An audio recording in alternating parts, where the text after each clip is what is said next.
Oh, para sa mga kabataan dyan, bakit kayo nahihiya na ang kinakain ninyo sa bahay ay saging at kamuting kahoy lamang? Hindi ba ninyo alam na yan ang lumigtas sa buhay ng ating mga ninuno? Noong panahong nakaranas ng tagutom ang ating mga ninuno, naulo na lang ang malaki at ang kanilang puwit ay kailang nakaunan dahil natutumba sa sobrang kapayatan. Ay ang kinakain lamang nila ay mga ramok ng kahoy,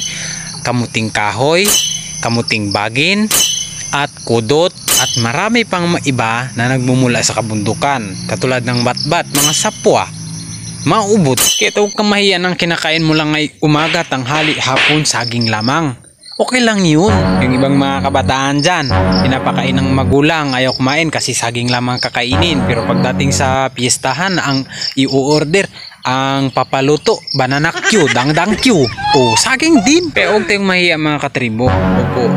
Kasi ako, katawan ko, kalahati nito root crops, kalahati nito rice. Yan ang totoo. Opo. Yan talagang pinalaki sa amin ng aming magulang. Yan po ang katotohanan ng katribo. Kaya huwag tayong mahiya. Okay ba?